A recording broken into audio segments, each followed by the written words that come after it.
वड्डा पैसा सी कमांदा पे सही जवान दे वड्डे चर्चे थे कड़न मोहम्मद फैसल कने सी वड्डा पैसा आ गए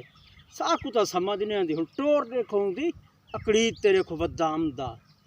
वड्डे पैसे आमदे पेन सही करें साकू तो कुछ समझ नहीं आती कित्थू पैसा आंदा क्या हाल है सही ठीक है वे जी असी ठीक है सही तुहाडा जिक्र करेंदा बेटा हमी सही जो आजकल लोग आदन बस्ती दे विच फैसल वड्डा पैसा कमांदा पे ओ कित्थू से तुहाडे कने पैसा आमदा पे आजकल तो कपड़े छपड़े ते फूट तुहाडी नमी बढ़ गई है मैं सही ऐप तू पैसा कमांदा खड़ा आजकल ओ केरी सही ओसेमी ऐप है जेडी पैसा देंदी पई है सही एनएफटी एक ऐप है उनत में अपनी मंज वेट ते पैसा माशाल्लाह बहुत पैसा आमदा पे मैं देख लो आजकल यार असा नहीं मने दे कि भी कोई ऐप होवे मोबाइल दो ते ए जितनी पैसा कमाओ सही आज दुनिया फ्रॉड दा ना है कहीं को पैसा दियो ऐप वाले को भला कल को भाज वेंदन अल्लाह सही तू ना मन मैं ता कमांदा खड़ा ना बा कहना असा नहीं मने दे सारा कूड़ है तू सीधी गाल नहीं भी करेंदा कोई मसला मैं वेंदा पिया ऐप से कोई पैसा का नहीं देंदी चलो मंजो बस जी हां कई मैं ऐप ता का कमांदा नहीं खड़ा ना देंदी पाए